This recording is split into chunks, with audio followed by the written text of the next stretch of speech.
저는 작은 동네 교회를 다니는 30대 여성입니다. 역사 교육을 전공하고 4년 정도 임용고시를 준비했는데 잘 안 됐어요. CCC라는 선교단체에서 지금의 남편을 만나 결혼했고 현재는 쌍둥이를 키우고 있는 한 남자의 아내이자 두 아들의 엄마이기도 합니다.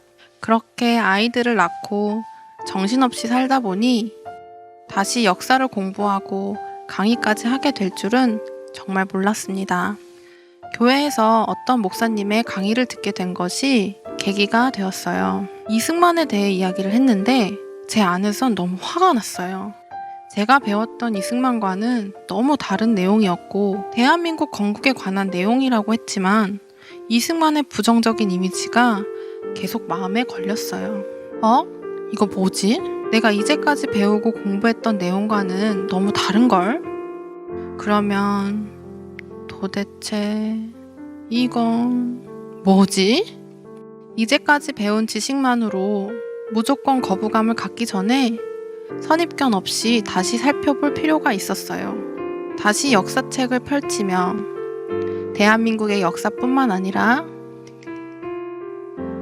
그 역사관을 배운 나 자신에게도 왜곡된 부분이 적지 않음을 보게 됐어요.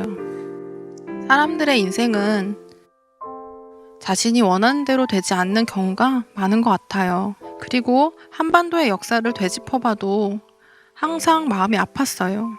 어떻게 이런 아픔의 역사를 가진 나라가 있을까?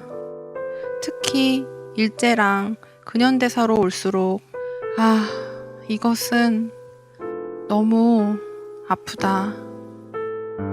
너무 아픈 시간들. 이전에 임용고시를 준비하면서 역사를 공부하는 시기에 어머니께선 혈액암으로 투병 중이셨고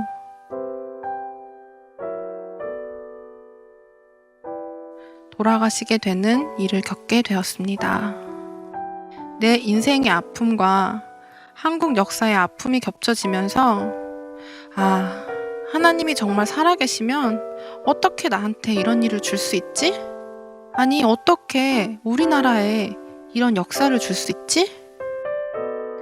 무의식 중에 눌려있는 슬픔과 분노 그리고 말 못할 서러움이 있었는지도 모르겠어요. 어쩌면 국민 감정이라 할 수도 있는 대한민국 국민이라면 누구나 공감할 수 있는 감정이기에 이런 역사인식이 이상하다고 생각했던 적은 없었던 것 같아요. 그렇게 충격을 받으며 다시 공부를 시작했고 내가 잘 몰랐구나. 하나님 나라의 역사에 대해서 설교로 종종 듣긴 했지만 대수롭지 않게 넘겼던 것 같아요. 그리고 하나님에 대해서도 잘 몰랐습니다.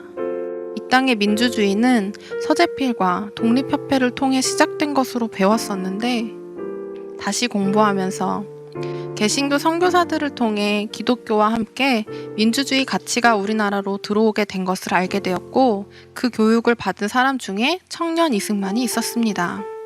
그는 독립협회와 신민회 활동에 참여했고 양반 중심의 나라였던 조선에 민주주의를 실현시키려 했습니다.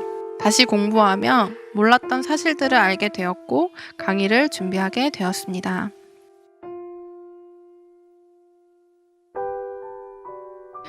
서명한 33인 중 16명이 기독교인.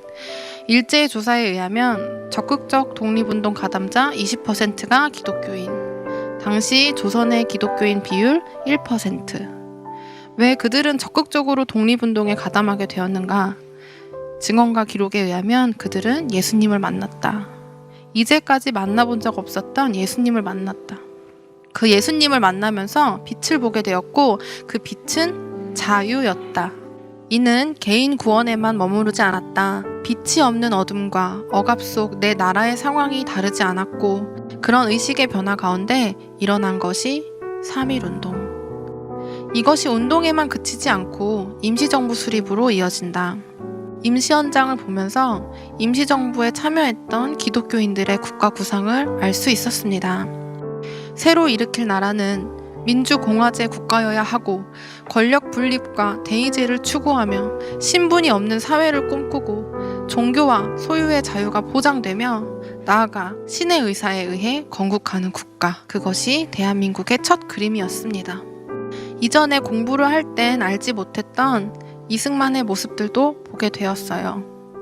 그는 미국에서 신학, 법학, 국제정치학 학위를 받으며 학문적으로 준비되었고 하와이 한인 기독학교와 교회를 세워 이주 조선인들의 근대 교육과 신앙 교육에 앞장섰으며 임시정부의 초대 대통령이자 탄핵 이후 외교 담당자로서 임시정부를 국제사회로부터 합법정부로 인정받으려 외교적 노력을 기울였습니다. 또한 태평양 잡지를 발간하여 조선의 식민지 상황을 국제사회에 알리고 저서 재팬 인사이드 아웃을 통해 일본의 미국 공격을 예언하여 작가로 세간의 이목을 끌기도 했어요. 한미협회와 기독교인 친환의 활동으로 이주 한인뿐만 아니라 조선 선교에 헌신하다 추방당한 미국 선교사들과 연합하여 조선의 독립을 미국 정가에 요청하는 외교 활동을 활발히 했습니다. 이승만 대통령에 대해 현행 교육 과정에선 접하기 힘든 내용들이었어요. 중화 사상의 밑바탕인 성리학의 나라, 조선의 건국 이념으로는 전혀 새로운 자유민주주의로의 변화를 자생적으로 이루기엔 힘든 구조를 지니고 있습니다. 나는 왜 우리 민족이 이것을 자연스럽게 만들 수 있다고 생각했었을까요? 어쩌면 지금 우리가 누리고 있는 모든 것이 하나님의 은혜임을 모르고 있진 않나요? 역사의 주관자이신 하나님의 은혜를 경험했습니다. 하나님이 없는 것만 같았던 조선에 성령님을 통해 부흥을 허락하시고 나라를 잃은 힘든 시기에 하나님을 바라보고 버티며 이겨낼 수 있게 하셨음을 느꼈어요. 하나님의 사람들을 통해 하나님은 계속 일하고 계셨구나. 하나님은 당신을 너무 사랑하셔서 대한민국에 태어나게 하셨어요. 조금만 북쪽이었어도 우리는 북한에 태어날 수 있었습니다. 우리에게 주신 가장 가까운 열방이 북한인데 그곳에도 자유가 필요합니다. 그리고 그곳에도 예수님이 필요합니다. 제가 전하고 싶은 가장 큰 메시지는 하나님이 우리나라와 여러분을 너무 사랑하시고 북한도 사랑한다는 것입니다. 감사하셨으면 좋겠습니다. 이 나라와 여러분 한 사람을 위해 피 흘리기까지 사랑한 하나님의 사랑을 느낄 수 있으면 좋겠어요.